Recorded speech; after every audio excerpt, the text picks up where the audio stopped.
Hello বন্ধুরা, শুভ সকাল। আশা করি তোমরা ভালো আছো, তোমাদের আশীর্বাদে আমিও ভালো আছি। তো দেখো, কালকে রথ গেছে, তো রথে আমি বাড়িতে ছিলাম না, তো বাড়িতে এসেছি। আসার পরে দেখি গাছ পুরো শুকিয়ে গেছে, আর ফুলগুলোও শুকনো শুকনো হয়েছে। কেন বলো তো? গাছগুলো শুকিয়ে গেছে, তো কালকে জল পড়েনি গাছে। আর এই জন্যে আজকে স্নান টান করে কাজটা সেরে উপরে এসে আগে আমি গাছে আগে জল দিয়েছি। তা জল দেওয়ার পরে দেখি অল্প ফুল ফুটেছে, ফুলগুলো সব উঠিয়ে নিয়েছি। তো আমি ভাবলাম কি গাছগুলো শুকিয়ে যাচ্ছে, আগে জলটাই দিয়ে নিই।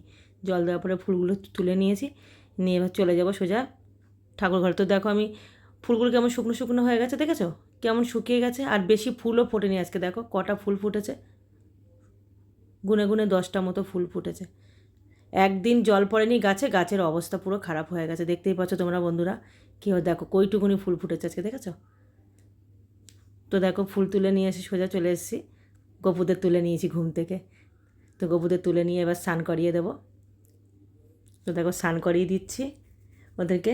গরমও পড়েছে, তো ওই জন্য স্নান না করে রোজ দিন হয়, আমরাও তো স্নান করি বলো, ওদেরকেও স্নান করিয়ে দিচ্ছি। তো আমাদের সংসারে যতটা কাজ থাকে, তো একটা ঠাকুর ঘরেও এতটা কাজ থাকে, কি বন্ধুরা, তাই তো? সংসারের কাজ যেরকম রান্না বান্না খাওয়া দাওয়া, তো আমাদের ঠাকুর ঘরেও এতটাই কাজ। তো ঠাকুর ঘরের কাজ বলতে, গোপাল থাকলে তো তোমার 3 বেলা পুজো দিতে হয়। আর আমার তো এই যে সকালের পুজো এখন সারছি, দুপুরে আবার এসে তোমার গোপালকে পুজো দিতে হবে।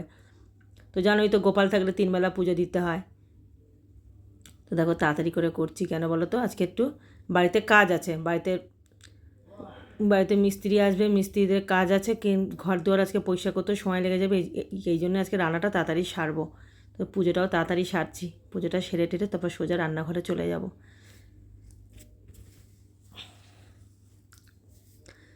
তো বন্ধুরা, তোমরা গরমে কেমন আছো বলো? দুদিন বৃষ্টি হওয়ার পরে তো আর কোনো বৃষ্টি নেই। আর বৃষ্টি হলে একটু ভালো হয়, বৃষ্টি নেই তো ভালোই লাগছে না গরমে। আর সত্যি ঠাকুর ঘরে আসলে বেশি গরম লাগে, কেন বলো তো? এই ঠাকুর ঘরে গরম লাগে একটাই কারণ, যে ফ্যান ছাড়তে পারি না পুজো দিতে বসে, ভীষণ কষ্ট হয়, জানো না? তো দেখো, পুজো দিয়ে সোজা চলে এসেছি রান্নাঘরে। আজকে টিফিন আমাদের বাইরে থেকে কিনে নিয়ে এসেছিলো, টিফিনটা খেয়ে নিয়েছি, টিফিনটা দেখাতে পারিনি। তো সোজা রান্না করব, রান্নাটা দেখিয়ে দিচ্ছি। তো এখানে আমি খাসির মাংস করব আজকে। খাসির মাংসটা ভালো করে ধুয়ে নিয়েছি, আর আমের চাটনি। তো আজকে মাংস, কচি পাঁঠার ঝোল করব, আর হচ্ছে আমের চাটনি করব পাতলা করে। উফ, কী খাবো বন্ধুরা আজকে! কচি পাঁঠার ঝোল। তো তোমরা কে কে এমন পাতলা করে ঝোল খেতে ভালোবাসো, তোমরা কমেন্টে জানিও। তো আমি আজকে কচি পাঁঠারই ঝোল করব।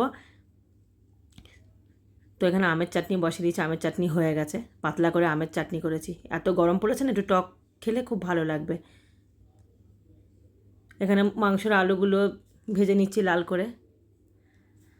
তা বন্ধুরা, জানো তো, এক পুজো দিয়ে সারতে আমার পুরো চলে গেছে 10:30। তারপর 10:30টার সময় নেবে টিফিনটা খেয়ে নিয়েছি, কিনে নিয়ে এসেছিলো। তারপর রান্না করতে, তোমরা তো জানো, রান্না করতে আর কতক্ষণ, রান্না করতে তো 1 ঘন্টা লেগে যায়, কিন্তু কাজ সারতে আর খেতে আমাদের কতক্ষণ লাগে? রান্নাঘরেই আমাদের সময়টা চলে যায় না বন্ধুরা, বলো? তো দেখো, তাড়াতাড়ি করে নিয়েছি। এদিকে মাংসটাও প্রেশারে বসিয়ে দিয়েছি।